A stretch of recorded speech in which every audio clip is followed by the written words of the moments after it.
first experiment with YouTube Live. What I like about this is we're going to be able to put it up on YouTube, send a link over to Instagram, and talk to you guys a little bit more about several things that we wouldn't otherwise do on our primary feed in Instagram. That's where most people land.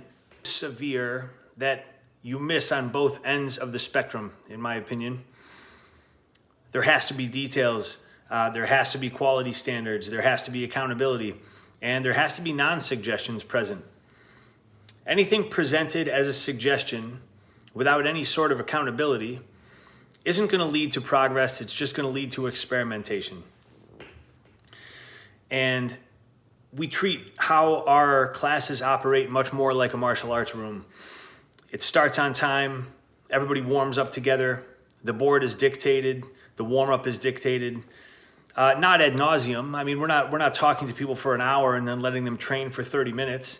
The entirety of the speaking is 6-7 minutes at the absolute most, reminding people of details, outlining what we're doing for the training day, and basically just making sure that every single box is checked that may be forgotten about even by experienced people. A small handful of things that I wanted to mention, and we're going to pass this on to our people as well, because as much as a lot of them are very attentive, some of the ones that need the reminders are the ones that have been there the longest. Sometimes familiarity brings positive things in, and other times it brings in a little bit more casualness than we're comfortable with. We always think about asset versus liability. If you've been somewhere for a long time, you're familiar with the place and they've helped you and you've contributed there, you should always aspire to be an asset, never a liability. And that goes from showing up on time. That goes from paying attention to cues you're given so you don't have to hear the same thing 30 times. And it also knows everyone makes mistakes. Everyone makes positional inconsistencies and things like that. We love that. That's where we get to tinker and optimize. We're among the best in the world at that. We enjoy it every single day. That being said, if you've been training with us for a long time and there's fundamental stuff that keeps getting missed, that's elective, and it's either care-based or need-based. Sometimes people are just strong enough they don't have to pay attention to details, but fuck that shit, because eventually you will hit the ceiling and you will either get hurt or you will stop making progress. So doesn't matter what type of thoroughbred you are, details are details. And if they help people at the very, very beginning of their training, if they help people that are challenged, if they help people that are banged up, older, injured, whatever the case is, any type of abnormality or deficiency, then that same detail will accurately and effectively help someone at the highest levels of any game. We make sure to remind people of that often. In the event that you require any sort of special assistance, and it's often, people that train a lot get banged up. Everybody needs adaptations, and that's something else that we're very, very good at. We have backup plans upon backup plans to make sure that the pattern and the position and the system always maintain priority. It's not the tool that we're lifting, it's how we're lifting it. Your body doesn't know or care what the weight is, but it knows exactly and it cares a lot about how it's lifted. So that's something that we strongly encourage people to ask for, is if something's banged up and it doesn't feel right and it's not working the same as the other one, we want to make sure that we put it back together properly. That requires thinking. So anytime in our room that someone requires anything special, they need to be there early. If this is you and you're not training here, then that's the same. That's the same. If you've got a special favor to ask for, walking in at 3 fucking minutes after this class has started is kind of a dickhead thing to do. I know occasionally, timing stuff like that is unavoidable. Most of the time it isn't. If you can be 3 minutes late, you can be 5 minutes early. Especially when someone is trying to help you in something that may not completely fit the training day.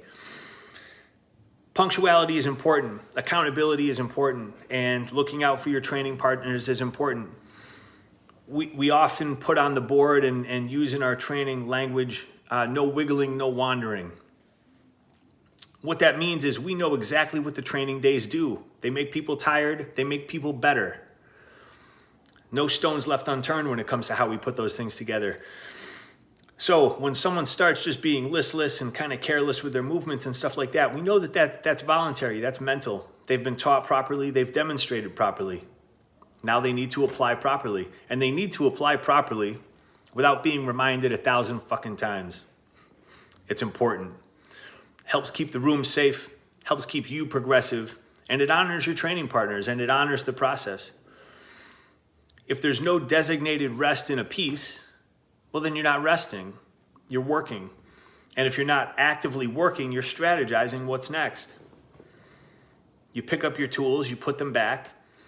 If a tool has helped you, then you honor it. If you have to drop a kettlebell based on some sort of safety, or when you're really, really testing yourself and that thing falls to the ground, you stand it back up. Don't leave it laying down. In the same way as we don't step over barbells. A lot of that stuff is our personal preference. Some of it is based on tradition, and other is just based on how the room needs to look. There are lots of places that don't care about any of that stuff, and they still train a ton of strong, excellent people. We're not one of them. There are ways that we treat our things, and it's important. It keeps integrity to the room, and I'm telling you, I've been to 1 million gyms over a very long period of time, and I've never seen classes taught the way ours are taught, and I've never seen people perform the way they perform at our place. You know, on any given day, any given class, there's things going on in there that I don't think are happening anywhere else. You know, on any given Tuesday evening, you know, we'll have a 150-pound kid double kettlebell front squatting 2 97-pound weights. You know, we'll have a 120-pound girl swinging 14-kilogram maces. And you know, none of it is for the movies. It's just how we do it. Their details are present. They know what they can put out as far as effort, positional accuracy, and all of that is based on cultivating an environment of honor and progress. They want to do the best because that's what we do. And if people come in and we can tell that they're in the bag, then we send them home, or we put them on a different program for the day. And just like with everything else that we do, that's never a demotion. It's just a reality. The harder we charge, the more we need to rest, the more we need to be accountable for the idiosyncrasies in our performance, as well as the high-end stuff. And then it comes down to our type of positional accountability. If you've been with us for 3 months or less, we are laser focused on everything, because we understand there's a lot to process there as far as detailed learning. Even people that come in with a ton of training experience or whatever else the case is, there's always a hole in the boat, and we always find it, and we always fix it. Once you've been there for a while, it's a really important responsibility to take some of that responsibility off of us. You've heard things enough, you know enough about them to make sure that you're honoring that process. If you have to be told something again and again and again and again over a period of years, again, there's some type of disconnect there, and it definitely isn't the language that's being used to teach you. We've got 100 different ways to convey the same thing, and each is simpler and somewhat more effective than the others for each type of learner.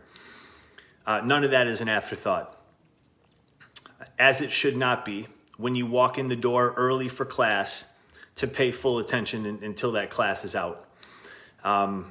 We care, and so should you. So hope you've enjoyed this. It's just a couple of reminders that most people have thought about, and some people wouldn't have thought about at all. But if you're training in a group class with someone that knows what they're doing and you care about what you're doing, help them. Be an asset and not a liability. It's definitely important, and it's definitely appreciated.